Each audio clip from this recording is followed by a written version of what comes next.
आदरणीय धर्म प्रेमी सज्जनों, सादर नमस्ते। मैं जेठालाल विश्वकर्मा आप सभी का हार्दिक स्वागत करता हूं। जय सिया राम जी की रामायण रामचरितमानस से।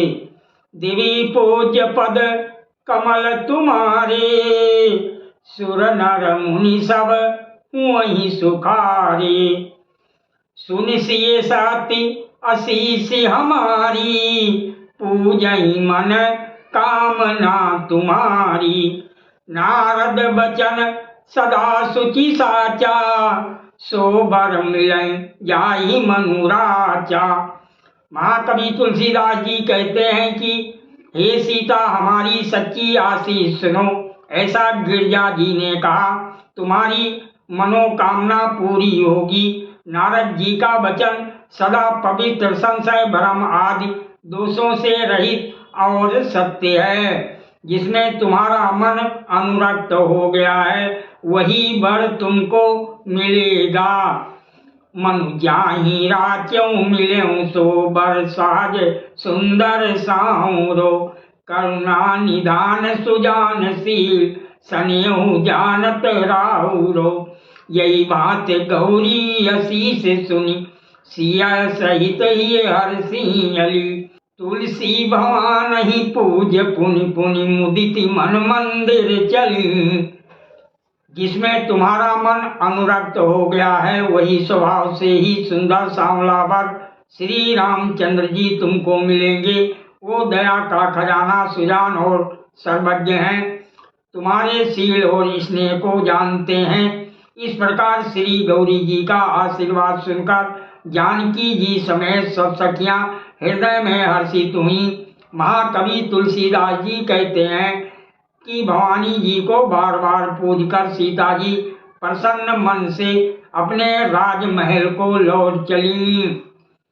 देवी पूज्य पद कमल तुम्हारे, सुर नर मुनि सब वही सुखारे।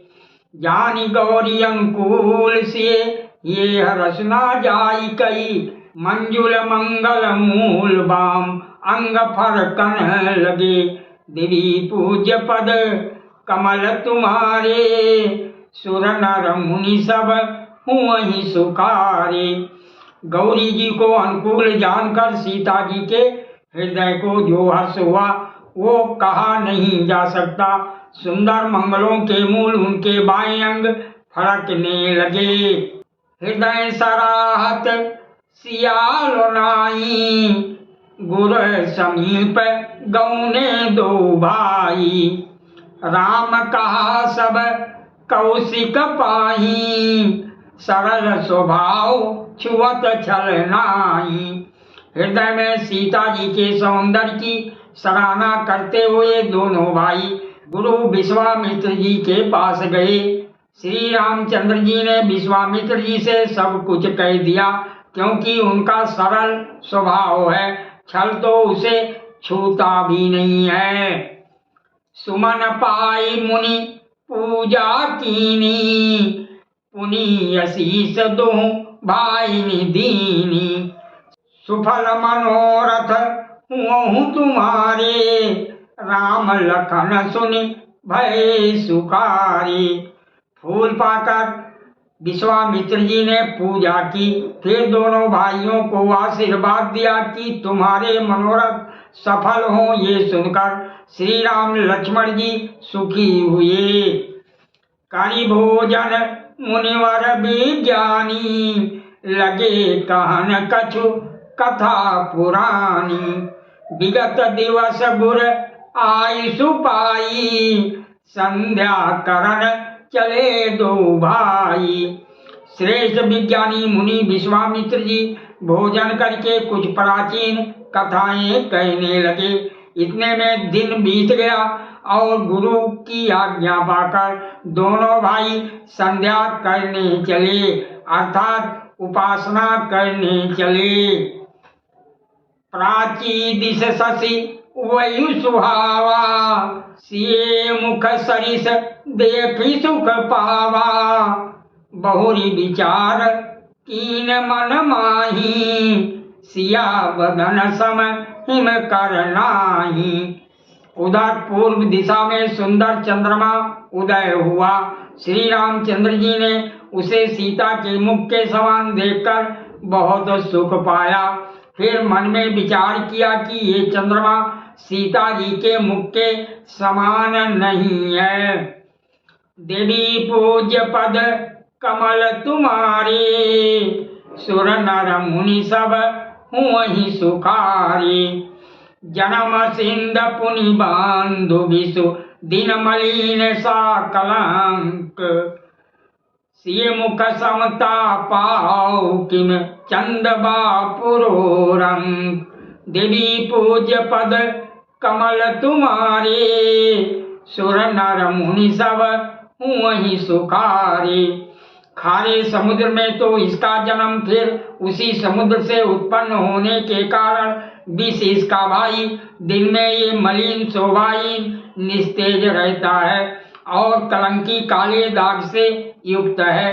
बेचारा गरीब चंद्रमा सीता जी के मुख की बराबरी कैसे पा सकता है।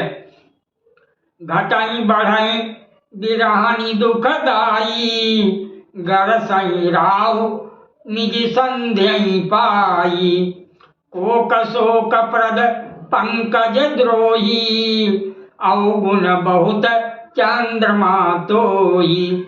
फिर ये घटता बढ़ता है और गृहिणी स्त्रियों को दुख देने वाला है। राहु अपनी संधि में पाकर इसे ग्रस लेता है। चकवे को चकवी के वियोग का शोक देने वाला और कमल का बैरी उसे मुरझा देने वाला है। हे चंद्रमा, तुझमें बहुत से अवगुण हैं जो सीता जी में नहीं है। वैदेही मुख पटतर दीने, वही दुअस बड़ अनुचित कीने। सिए मुख छवि विद ब्याज बकानी, गुर पई चले निशा बड़ी जानी। अतः जानकी जी के मुख की तुझे उपमा देने में बड़ा अनुचित कर्म करने का दोष लगेगा। इस प्रकार चंद्रमा के बहाने सीता जी के मुख की छवि का वर्णन करके बड़ी रात हो गई जान वह गुरु जी के पास चले। काली मुनि चरण सरोज प्रणामा, आय सुपाय कीनी विश्रामा। विगत निशा रघुनायक जागे, बंधु बिलोक कहन यस लागे। मुनि के चरण कमलों में प्रणाम करके आज्ञा पाकर उन्होंने विश्राम किया। रात बीतने पर श्री रघुनाथ जी जागे और भाई को देखकर ऐसा कहने लगे। वही अरुण अवलोकहु दाता, पंकज कोक लोक सुखदाता। बुअले लखनु जोरी जुग पानी, प्रभु प्रभाव सूचक मृदुबानी। हे तात देखो, कमल चक्रवाक और समस्त संसार को सुख देने वाला अरुण अर्थात सूर्य उदय हुआ है।